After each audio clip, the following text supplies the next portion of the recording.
Yamel de Da Mexico News. Presidenta, hay una encuesta justamente de la generación Z del Financiero en donde dicen que cerca del 70% de la generación Z respalda su gobierno. Pero, como bien lo menciona, también hay... No la vi la encuesta. Es justo, la sacaron ayer. Millennials y generación Z arriba del 70% aprueban su gestión. Platicando con algunos jóvenes que forman la generación Z pero no están de acuerdo con la marcha del 15, consideran que no ha sido suficiente o que no han sido lo suficientemente escuchados en cuanto a sus demandas centradas, por ejemplo, en la gentrificación, vivienda, pero hay proyectos relacionados con el tema. ¿Qué les podría decir a estos jóvenes que no se quieren manifestar el 15, pero que consideran que no han sido propiamente escuchados? Pues los vamos a escuchar. Tenemos, fíjense, para los jóvenes, la beca de preparatoria, que viene desde el presidente López Obrador, la beca de preparatoria, Jóvenes Construyendo el Futuro. Es una inversión histórica que no se había dado en ningún otro gobierno. Ahora, ¿qué estamos planteando nosotros? Primero, más educación, más espacios educativos. Faltan preparatorias en el país y faltan universidades. Entonces el objetivo, ayer inauguramos una preparatoria que queda dentro de la secundaria. Muchas por el crecimiento poblacional, que ahora nacen menos niños que hace 15 años, las familias tienen menos hijos e hijas, ha ido disminuyendo la población. Entonces, antes las secundarias tenían turno matutino y turno vespertino. Y ahora hay muchísimas secundarias que no tienen turno vespertino. Está la instalación.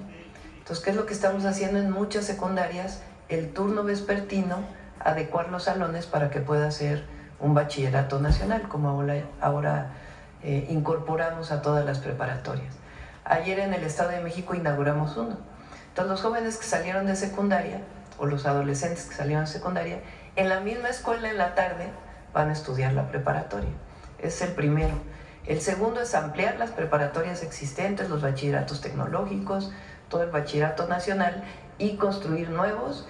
Y el cuarto es un bachillerato modular, que le llamamos, sobre todo en las zonas de pequeñas comunidades.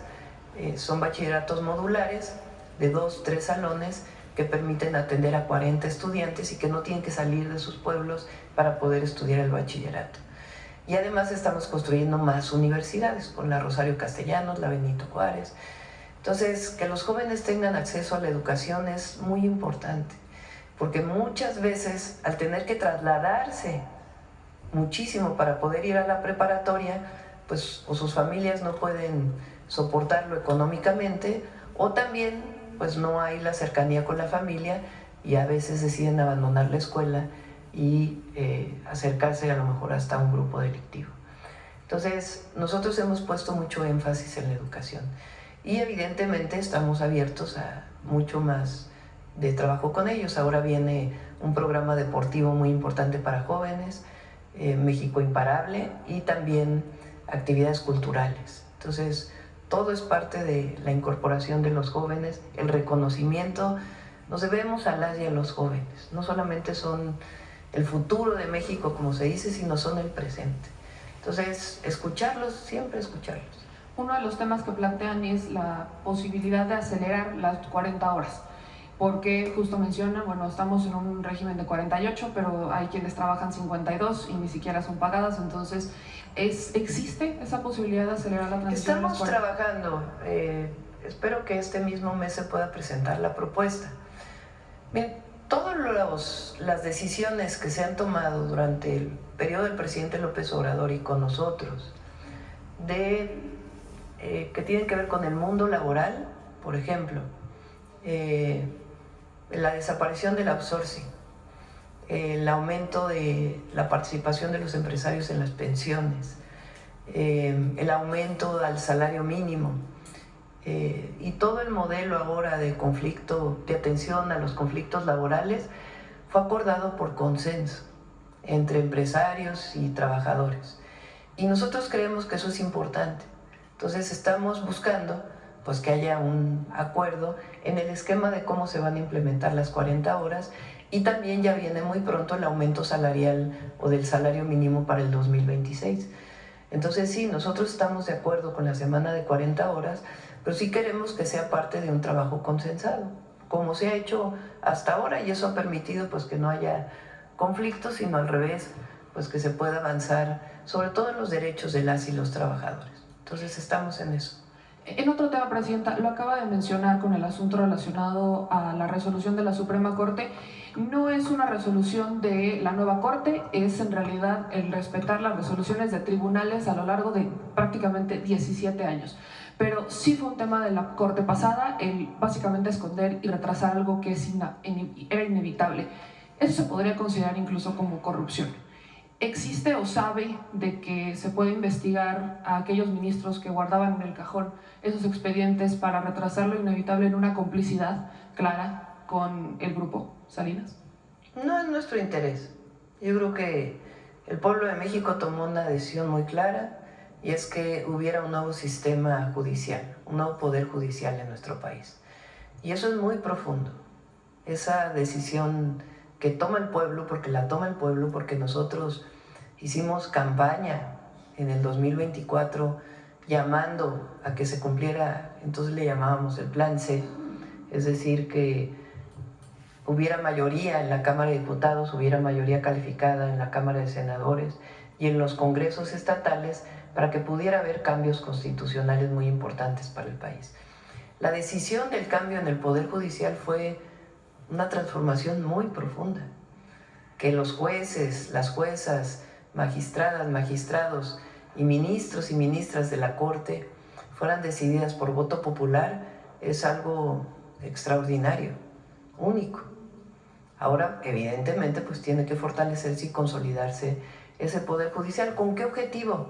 Estado de Derecho, que se cumpla con las leyes y que no se imparta la justicia para unos sí y para otros no, que no haya privilegios, que no haya el que es amigo del ministro o de la ministra, que no haya quien dé dinero a un juez para que pueda resolver de una u otra forma, sino que sea un sistema honesto, limpio, transparente, que resuelva de acuerdo con lo que dice la Constitución y las leyes, y que haya justicia para el pobre y que haya igual justicia para el rico, pero que sean valorados igual en el marco de nuestras leyes y la Constitución. Eso es lo que no ocurría antes. Antes, pues era el influyentismo. Eres amigo, entonces te resuelvo. Tienes dinero, entonces te resuelvo más rápido. Y en el caso de las y los ministros, lo mismo. Entonces eres amigo, eres compadre, eres familiar, tienes influencias, entonces no se toca tu caso. Ah, pero si se trata de una resolución que tiene que ver con una persona humilde, ahí sí no importa. Ahí la resolución puede ser en su contra. Entonces aquí es que se imparta la justicia de acuerdo con nuestro sistema jurídico. Eso es lo que ocurrió. Entonces, desde nuestra perspectiva no tiene sentido empezar a sancionar si hubo una u otra conducta de los ministros anteriores. Lo importante es que este Poder Judicial se consolide, se valide, se legitime frente al pueblo y frente a todos los miembros de la sociedad. Y eso es lo que, desde mi perspectiva, ocurrió ahora. Sí, es una resolución que tiene que ver con nuestro sistema de justicia. No es una resolución por consigna, no es que alguien le habló a los jueces a decirle, oye, fíjate que por favor resuelve de esta manera porque lo quiere la presidenta o lo quiere, no sé, cualquiera. No, tienen autonomía y resuelven. Pero además no es extraño que resuelvan de la manera que resolvieron, porque ya había pasado por distintas instancias. Instancias algunas de antes del 2018 y después del 2018 al 2024. Tribunales colegiados que dijeron no proceden los reclamos del Grupo Salinas. Entonces, sencillamente lo que dijeron es queda tal cual lo estoy leyendo aquí porque hay que usar las palabras, quedan firmes las sentencias de los tribunales colegiados de circuito. Eso es lo que resolvió la Corte. ¿Qué es lo que representaría en programas o en proyectos lo que estas resoluciones han dejado firmes? Se habla cerca de 50,000 millones al cálculo que se está haciendo, faltará lo que el SAT determine, pero ¿qué es lo que representaría en obras? Porque ni siquiera es una deuda con la presidencia. Pues hay que ver cuánto es primero. Ese cálculo lo tiene en principio el SAT. Yo se los comenté aquí porque también es legal. El Código Fiscal establece una serie de beneficios para el que debe el impuesto, de acuerdo con las multas que vaya pagando. Si no paga, pues entonces van incrementando, y si no, pues hay una serie de beneficios que lo establece claramente el Código Fiscal. Entonces el SAT pues tiene que hacer el cálculo y lo tiene que mostrar. Entonces, por eso es todo dentro del marco de la ley. Aquí no hay ningún autoritarismo ni nada, sino sencillamente el cálculo de lo que se debe a lo que tiene beneficios, si es que paga. Si no paga, pues también hay procedimientos para garantizar que pague, porque es la ley. ¿Se descarta o no se descarta un posible concurso mercantil si es que no llegara a pagar? Es un procedimiento largo, no es un procedimiento de 3 días, de 4 días, de semanas. Es un procedimiento que lleva tiempo, si es que decide no pagar. Entonces, si decide no pagar, entonces viene un procedimiento largo. No es de un día, de 2, pero es justicia, así de sencillo. Ahora, para ponerles un ejemplo, los caminos artesanales tienen en el presupuesto de este año 3,000 millones de pesos.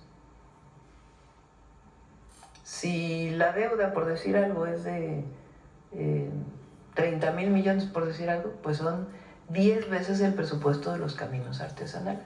Por poner un ejemplo hipotético, no tiene que ver. Si, ¿qué otro? Por ejemplo, lo que estamos planteando de todos los programas de bienestar para Michoacán son alrededor de 30,000 millones de pesos. O sea, son montos muy significativos y se fueron elevando. Eso también es importante, porque por ahí hay un video donde dice que era un monto hace tiempo. Mientras más se tardó en pagar, más multas hay. O sea, si hubiera pagado hace 15 años, era un monto. Si hubiera pagado hace 10 años, era otro monto. Si hubiera pagado el año pasado, pues era otro monto. Si hubiera pagado el año antepasado, pues era menos. Pero así es la ley. No es un asunto particular para una empresa. Mientras más te tardes en pagar, más multas hay. Entonces, es importante que se conozca eso. Y se van acumulando esas multas. Presidenta, un último tema y tiene que ver justamente con la corrupción. En los últimos días hemos visto a la titular del Sistema Nacional Anticorrupción haciendo pues denuncias respecto al propio sistema de cómo no ha servido, y tenemos muchos ejemplos. Creo que uno de los más lamentables es el propio Javier Duarte, que está buscando su liberación anticipada, y aunque no la consiguiera, la próxima semana saldría libre hasta el próximo año. Una sentencia de 10 años, muy lamentable por todo lo que se desvió y todos los recursos que quedaron, hasta delitos muy graves como las vacunas con agua para niños con cáncer. Presidenta, ¿se ha planteado algún modelo adicional a la Secretaría Anticorrupción y Buen Gobierno que pueda sustituir al Sistema Nacional Anticorrupción, que le dé dientes, o que se pueda hacer algo para darle, ahora sí, cerrar el tema de la impunidad en este tema?